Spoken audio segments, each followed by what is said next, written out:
Salut, c'est Aurel de Côté au micro pour te délivrer des chouettes instants en compagnie des experts qui gravitent autour de l'éco-construction.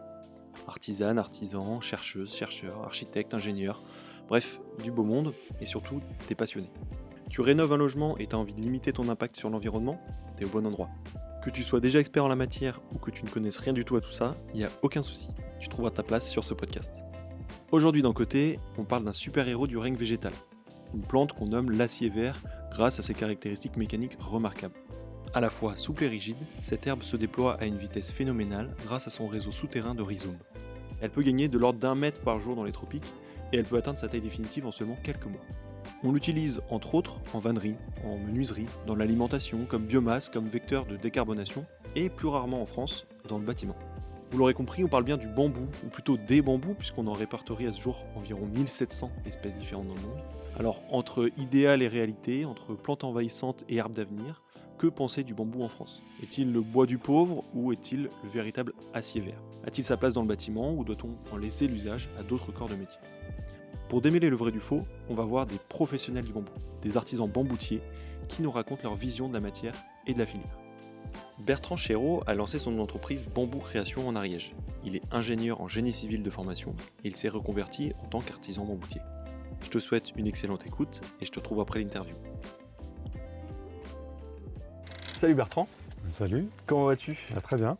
On va parler de toi, on va parler de ton parcours, de ce que tu fais, mais aussi, tu t'en doutes, pas mal de bambou et de ton rapport à ce matériau. Avant de se lancer, je crois que tu as des actus le mois prochain, peut-être que tu peux nous en parler? Bah oui, là, ça fait quelques temps que j'ai lancé des formations bambou premier niveau sur la création d'objets et structures en bambou. Puis là, on lance avec mon épouse Séverine un séjour bambou yoga qui dure 5 jours pour des gens qui ont déjà fait le stage bambou niveau 1. Et donc là, ça sera une première et j'ai hâte que ça arrive. Alors tu t'appelles Bertrand Chéreau. Après un parcours d'ingénieur civil, tu fais la découverte du bambou en 2014 dans un contexte un peu particulier, à 10 000 km d'ici en Asie du Sud-Est, alors que tu fais un voyage en vélo en famille. Sur place, tu travailles le bambou avec des artisans locaux et tu termines ton voyage en allant te former à Bali, berceau de la construction en bambou. En 2017, tu décides de créer Bambou Création au sein d'un éco-hameau près de Toulouse. Puis en 2023, tu déménages en Ariège où tu accueilles désormais des stagiaires qui viennent se former à l'artisanat en bambou, mais aussi au yoga. Est-ce que tu peux nous ramener encore un petit peu plus loin dans ton parcours et nous dire d'où tu viens, où est-ce que tu as grandi? Moi, en fait, j'ai grandi au Pèlerin, dans un petit village à côté de Nantes. Donc voilà, mon père était agriculteur et puis j'ai fait des études d'ingénieur génie civil. Et ensuite, j'ai commencé à faire des gros chantiers de BTP à l'international. Donc, j'ai commencé ma carrière au Gabon, j'ai fait des voiries à Libreville. Et ensuite, j'ai fait un tunnel, j'ai fait des centrales thermiques aux Antilles, une autoroute au Portugal. Donc voilà, c'était un peu... Donc mon travail en lui-même, c'était de gérer des gros chantiers, de gérer des gens, de faire des plannings, des budgets. Organiser des réunions, puis bon, évidemment pas mal d'ordinateurs, j'avais envie d'autre chose. Ok, donc c'est ça en fait, l'élément déclencheur, c'est le ras-le-bol de toute cette vie. Ouais, puis le fait d'avoir mon fils Tom qui est né en 2011, les 3 premières années de sa vie, je ne l'ai pas beaucoup vu grandir, et puis ça faisait pas sens, et donc on avait envie d'autre chose. Ouais. Ok, donc du coup vous partez en Asie du Sud-Est. Ouais, c'est ça, donc c'est un peu... bon, c'est pas sur un coup de tête, mais pas loin. Et donc en fait, on a pris un avion, et puis en fait, on est parti faire un voyage à vélo pendant 8 mois. Donc au départ, on avait pris un congé sympathique, parce que je n'avais pas de clarté sur ce que j'avais envie et de l'avenir. Donc on est parti 8 mois, on a fait le tour de l'Asie du Sud-Est, donc Thaïlande, Laos, Vietnam, Cambodge, Malaisie jusqu'à Singapour. On a fait 5700 km en tout. Ça a été, pour nous, ça nous faisait sens parce qu'on voulait un moyen de locomotion simple qui nous permet on avait envie de rencontrer des gens, rencontrer la population, qui n'ait pas cette barrière de l'argent ou d'être dépendant de transport en commun qui nous amène de site touristique en tout site touristique. Là, le vélo permettait d'avoir une totale liberté et de pouvoir accéder à des villages qui, parfois, n'avaient jamais vu d'occidentaux. Et du coup, ça a bien marché, quoi. Parce que... Ouais, non, c'était vraiment chouette, hein. Bon, il y a eu des moments forcément difficiles, hein, surtout quand on a commencé à traverser les montagnes laotiennes, dans le nord du Laos. Vous étiez du coup avec votre fils de 3 de ans. 3 ans, ouais, moi je le tractais, il était en petite charrette. Et je le tractais, donc se faire des côtes de 1000 mètres de dénivelé avec un petit garçon, une charrette, pas toujours simple, Ouais. mais bon, c'était chouette. C'est l'aventure. Voilà, c'est ça. Ok, mais du coup, ça vous permet de rencontrer des gens et notamment, c'est là où tu vas faire la découverte du bambou. Ouais. L'idée enfin, la première approche du bambou, ça a été en sud Thaïlande. On a dormi un jour dans un petit bungalow tout en bambou qui était magnifique, qui était très très bien fini. Et donc c'est là que j'ai commencé à m'y intéresser, à me dire qu'est-ce que je pourrais faire avec du bambou, à regarder si en France il y avait des bamboutiers qui commençaient à travailler le bambou. Et puis en fait, la suite du voyage, ça a été petit à petit rencontrer des bamboutiers au hasard de la route. Dès que je voyais un artisan travailler le bambou, je m'arrêtais. Des fois, ça durait quelques minutes et ça a duré jusqu'à même une semaine. Une fois, on est tombé sur une famille de bamboutiers. On a été très très bien accueillis avec notre petit garçon. Et donc voilà, c'était vraiment chouette, une très belle expérience. Qu'est-ce qu'ils faisaient ces bamboutiers du coup? C'était eux, ils travaillaient le bambou. C'était des meubles du quotidien, beaucoup de tables, chaises, et puis ils faisaient beaucoup aussi de petits abris, soit des petits magasins de vente à emporter, Dans la rue, ouais. ou soit dans la rue, ou soit des petits bungalows en bambou, quoi. Ok. On va continuer sur ton parcours et du coup, tu passes d'un touriste à vélo avec ton fils de 3 ans, ta femme qui, a priori, n'est pas passionnée par le bambou, pareil que toi en fait, en arrivant, pas du tout, c'était pas du tout le but du voyage, mais tu arrives jusqu'à Bali même, donc où tu fais vraiment des stages sur le bambou. Comment ça s'est fait Après, ça s'est fait un peu naturellement, parce que c'était une période de questionnement pour nous deux, hein, avec ma femme Séverine. Et donc voilà, quand j'ai commencé à lui partager le fait que je commençais à m'intéresser au bambou et peut-être créer une activité bambou, mais en fait elle m'a tout de suite soutenu parce que de toute façon elle supportait plus mon métier. Puis avoir une vie un peu plus qui faisait un peu plus sens parce que on se voyait pas, je bossais comme un fou et du coup familialement c'était un peu compliqué, quoi. Et du coup, vous allez vous former tous les deux à Bali? En fait, je me suis formé tout seul, elle gérait mon fils Tom. Mais bon, c'était quelques jours, hein. Mais bon, ça m'a permis d'apprendre les techniques de base du bambou, de voir un très très beau projet qui s'appelle le Green Village. Donc en fait, c'est des lodges tout en bambou, magnifiques, et vraiment remis au goût du jour de l'architecture contemporaine, avec des courbes, un mélange de bambou rond, de tressage, de lamelles de bambou, des garde-corps avec la tranche du milieu du bambou qui donne des dessins très très beaux. Et avec une très très belle finition, quoi. Donc vraiment, c'est un super beau projet. Trop bien. Green Village, c'est quelque chose qui est assez connu, je crois, non Oui, c'est assez médiatisé. Et Laura Hardy, c'est une architecte, hein, une américaine, qui s'est spécialisée dans le bambou. Elle a fait un autre projet qui est très connu aussi, c'est la Green School, qui est une école internationale, tout en bambou aussi, avec des grands halls, des grands espaces. Et donc on a été visiter bien sûr. Et oui, elle est de renommée, surtout dans le milieu du bambou, quoi. Donc après ça, retour en France, avec du bambou plein la tête. Ouais, alors au début, on avait envie de créer un éco-hameau dans la région de Perpignan. On a essayé de créer un groupe, puis bon, après le projet a avorté parce que pour des contraintes foncières et donc à un moment donné on s'est rapproché d'un éco-hameau qui s'appelle Les Collectifs en Haute-Garonne, qui répondait à pas mal de nos critères. L'idée c'était le projet était élever nos enfants en instruction en famille. Donc voilà, on s'est installé dans cet éco-hameau en yourte de 50 mètres carrés. Et donc c'est sur cet éco-hameau que j'ai commencé à créer mon activité bambou. Il m'a fallu en gros une année pour s'installer, etc. J'ai démarré Bambou Création vraiment en 2017. Justement, on va parler de ton activité via Bambou Création. Est-ce que tu peux nous décrire en gros c'est quoi l'idée? Tu parlais de formation, est-ce que tu fais d'autres choses? Alors au départ, Bambou Création, j'étais axé sur l'artisanat. Donc créer des objets, des espaces sur mesure en bambou et en lamelles de bambou. Puis après, assez rapidement, je me suis tourné vers la formation, parce que je trouvais que ça faisait sens, parce qu'il y a énormément de ressources de bambou en France. Puis donc du coup, j'avais envie, puis j'ai toujours aimé transmettre, de toute façon. Et donc je trouvais que ça faisait sens de proposer des formations bambou pour les particuliers, les professionnels aussi.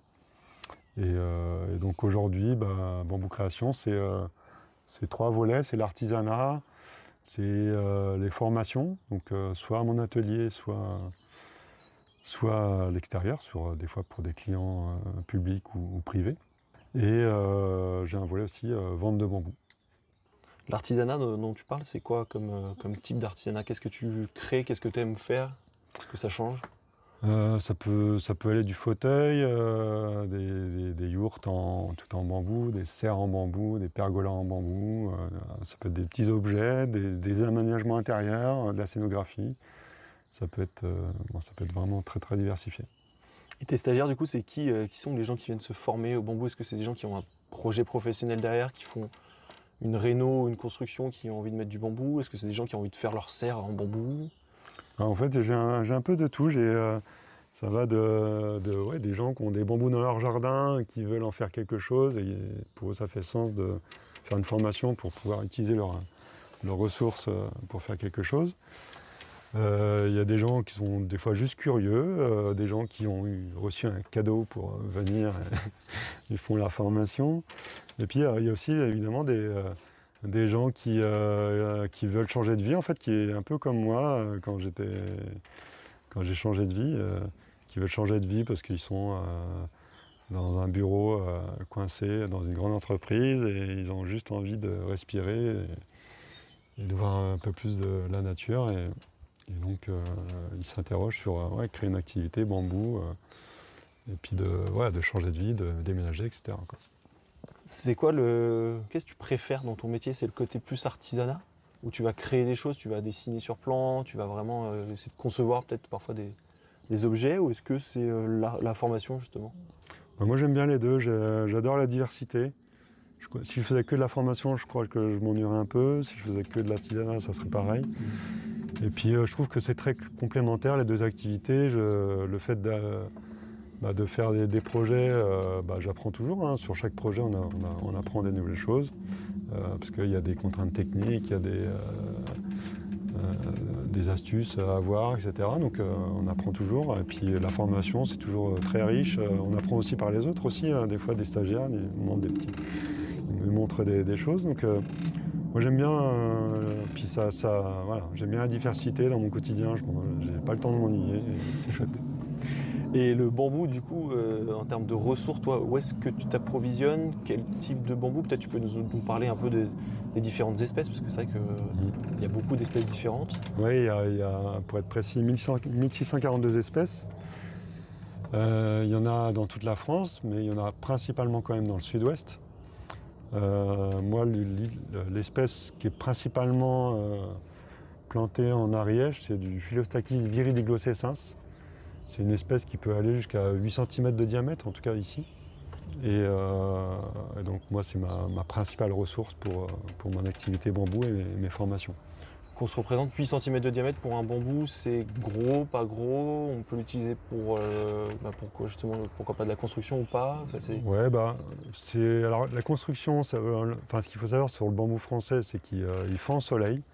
Ça, c'est une vraie contrainte.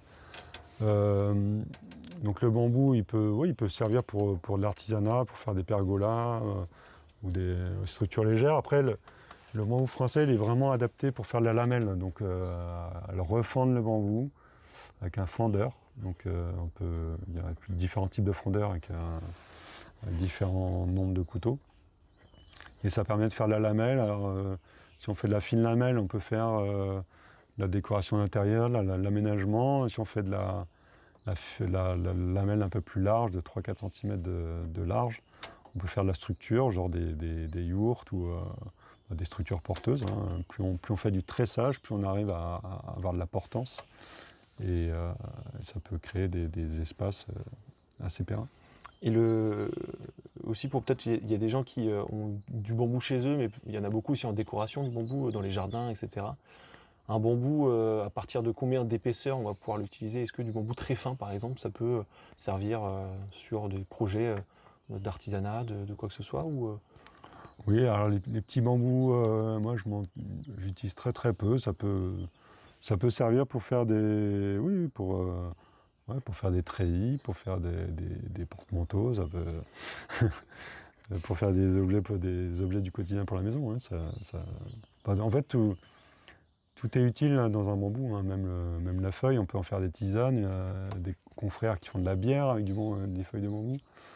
Avec des rhizomes, on peut aussi faire des petits objets. Les rhizomes, c'est les racines. Oui, effectivement, les rhizomes, c'est la partie enterrée du bambou. Mais il y a certains collègues qui en font des objets décoratifs. En fait, il y a des milliers d'utilisations du bambou, hein, que ce soit la lamelle ou le bambou rond. On peut en faire vraiment plein de choses. C'est surtout la créativité qui est limitante. Aujourd'hui, ton activité, elle se développe. Est-ce que bambou, on en entend de plus en plus parler ou pas du tout? Est-ce que c'est quelque chose qui a de l'avenir pour toi? Et du coup, est-ce que tu vois Bambou Création dans 5-10 ans? Oui, l'activité se développe fortement. Hein. Moi, depuis que je me suis installé il y a 10 ans, il y a de plus en plus d'acteurs dans ce milieu. J'ai des anciens stagiaires qui se sont mis à créer leur entreprise dans le bambou.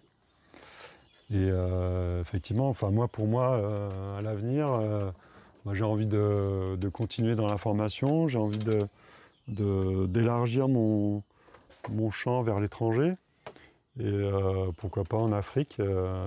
En Afrique, il y a de la ressource et très peu de savoir-faire. Donc j'ai déjà été contacté par des gens pour faire de la formation là-bas. Donc j'espère que ça va voir le jour. Bambou Création en Afrique. La prochaine antenne. J'ai déjà.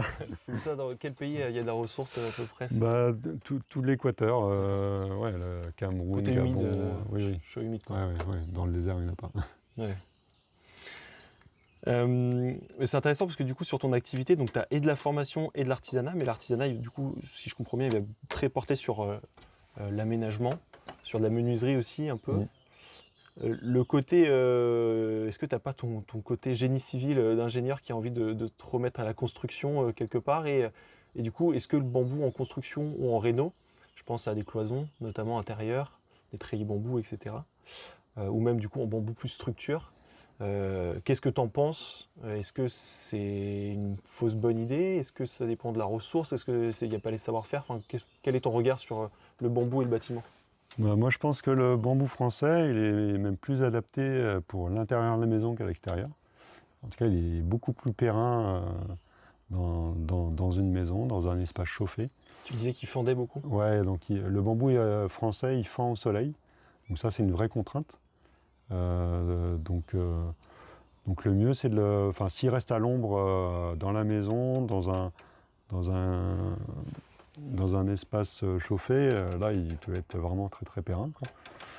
Donc, il y a plein d'applications dans le bambou. Hein. On peut faire moi, chez moi, j'ai fait des revêtements muraux en lamelles de bambou. J'ai des plaintes, j'ai des poignées. J'ai plein de. Dès que je peux mettre du bambou quelque part, je le fais. Ça m'évite d'aller. Ça fait sens parce que ça m'évite d'acheter, d'être dans la consommation. Donc, et puis c'est esthétique. Et puis c'est très esthétique. Donc je fabrique moi-même tous mes besoins. Donc moi, je trouve ça chouette. Mais du coup, au-delà du fait qu'il fend, est-ce que un bambou justement voilà, pour des cloisons intérieures ou alors avec des enjeux de structure?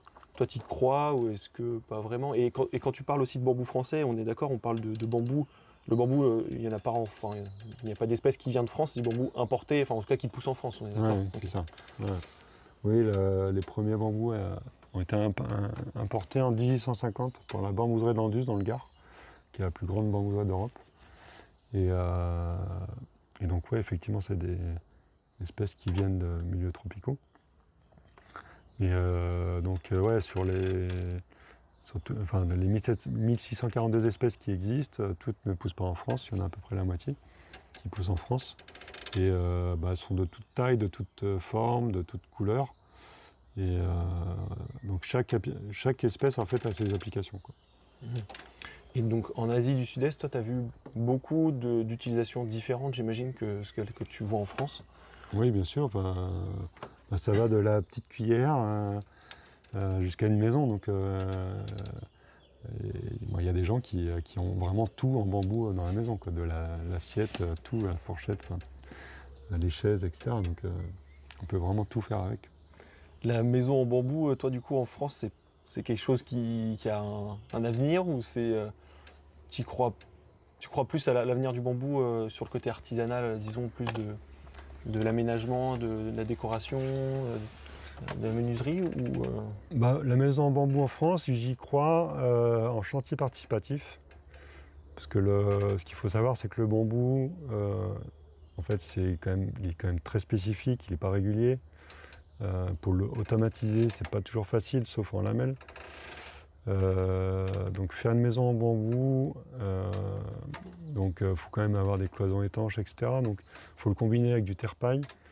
Et tout ça, c'est des techniques qui demandent beaucoup. C'est très chronophage. Et donc du coup, vous demandez à un artisan une maison clé en main en terre-paille, structure en bambou, ça va coûter quand même très cher. Mais je pense que dans un modèle de chantier participatif, c'est viable. Et ça a du sens parce que du coup, ça peut être que de la ressource locale. On dit souvent que c'est le bois du pauvre aussi, le bambou. Et justement, par rapport à ton regard sur le bambou construction ou réno, est-ce que toi, est-ce que tu penses qu'il vaut mieux, est-ce que c'est mieux d'utiliser du bambou que du bois? Ce serait quoi des avantages, inconvénients que tu identifierais? L'inconvénient du bambou, c'est qu'il n'est pas régulier. Donc pour tout ce qui est menuiserie, tout ça, le bois, c'est quand même beaucoup plus facile. Enfin, surtout en fait dans nos climats tempérés où on a des grosses variations de température entre l'hiver et l'été. Les menuiseries en bois, c'est quand même le plus simple. En bambou, c'est compliqué. Mais après, faire de la structure porteuse et puis remplir en terre-paille, je pense que c'est réalisable. Faire tous les aménagements, que ce soit en bambou rond ou en lamelles dans la maison, je pense que c'est possible, hein. On peut faire beaucoup de choses avec le bambou français dans la maison, quoi. La ressource en bambou, du coup, en France, on en a un petit peu parlé, mais sur les organisations de la filière, parce que en Asie du Sud-Est, bon, c'est dans les mœurs, il y a une ressource qui est présente, etc. En France, comment ça s'organise un petit peu? Est-ce qu'il y a une volonté de développer ça? Toi, ça fait quand même depuis 2017 que tu es dedans, Ouais. un petit peu avant, du coup. Ouais. Qui sont un peu les acteurs du bambou? Est-ce qu'il y a un chapeautage, je sais pas, même départemental, régional, national? Comment ça se passe? Là, aujourd'hui, on a... En fait, la plupart des bamboutiers sont des auto-entrepreneurs ou des TPE, en fait, des très petites entreprises. Depuis 2018, en fait, on essaie de faire des rencontres régulières, une à deux fois par an. Ça s'appelle le Cercle des Bamboutiers.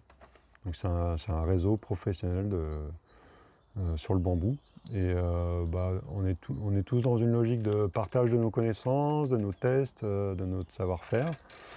Et puis aussi de se coordonner. Des fois, on peut avoir des besoins de coups de main sur un chantier. Le fait de connaître tout le réseau, ça apporte de la souplesse sur les chantiers. Quand on a besoin de coups de main, on appelle les copains, quoi.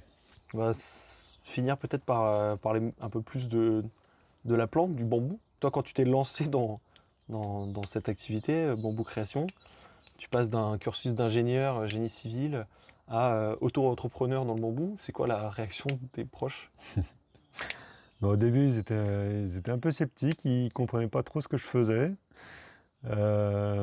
Et puis, en fait, bon après, j'ai jamais eu vraiment de remarques là-dessus, quoi. Mais bon, après, je vois mes parents, il a fallu que j'offre un stage bambou à mon père pour qu'il change vraiment le regard là-dessus. Et donc, puis bon, quand ils ont vu que je commençais à gagner ma vie avec le bambou et que mon entreprise a commencé à tourner, ça les a beaucoup rassurés. Mais c'est vrai qu'au début, ils étaient vraiment sceptiques.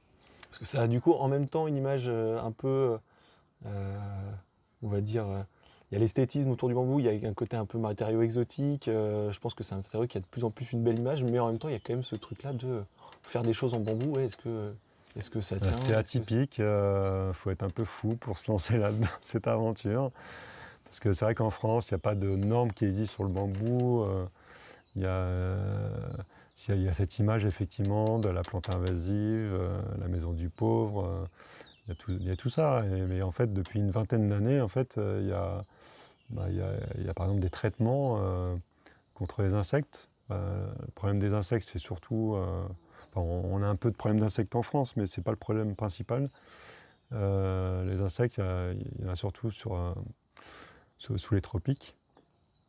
Et donc il y a quelques techniques de traitement, soit bain de sel de mer ou des techniques un peu plus chimiques avec un mélange de borax et d'acide borique qui permettent de pérenniser justement les structures. Et donc c'est pour ça que le bambou revient en force depuis une vingtaine d'années parce que maintenant on a des bonnes solutions de traitement. On en reparlera un petit peu justement du traitement après, mais toi, les vertus que tu identifies sur cette herbe qu'est le bambou, c'est quoi? Qu'est-ce qui t'a fait te dire, ok, c'est certes esthétique, tu as eu du coup ce coup de cœur en Asie du Sud-Est. Quelles sont les autres vertus que toi tu identifies comme vraiment force pour le développement du bambou dans les différents secteurs dont on a parlé? Déjà, c'est une herbe. Donc une herbe, elle se renouvelle toute seule. En fait, elle n'a pas besoin de l'homme pour se renouveler. Donc déjà, par rapport à des arbres, c'est quand même une vertu énorme. Ce qui lui permet d'avoir un très très bon rendement à l'hectare de bois par rapport au pin, etc. Parce que du coup, un bambou, une bambouselle se renouvelle en 5 ans. Donc ça veut dire qu'en respectant le cycle de la plante, on peut couper 20% de la bambousette tous les ans. Donc c'est quand même un ratio assez énorme par rapport à par exemple une forêt de chêne. Il peut restaurer les sols, il peut tenir les talus grâce à son système de rhizomes dans les terrains. Ça crée un maillage qui tient les talus. Et il est souvent utilisé en phytoépuration pour justement nettoyer les sols, les sols pollués. Ok, et sur le côté artisanal, même peut-être au niveau des caractéristiques techniques, mécaniques, qu'est-ce qui fait que toi tu as aimé le travailler et du coup tu le travailles beaucoup en lamelles, tu disais? Ouais. Parce que dès qu'on fond un bambou, en fait, les lamelles elles deviennent très très souples. Et cette souplesse permet d'accéder à des formes de rondes, des dômes, des arches.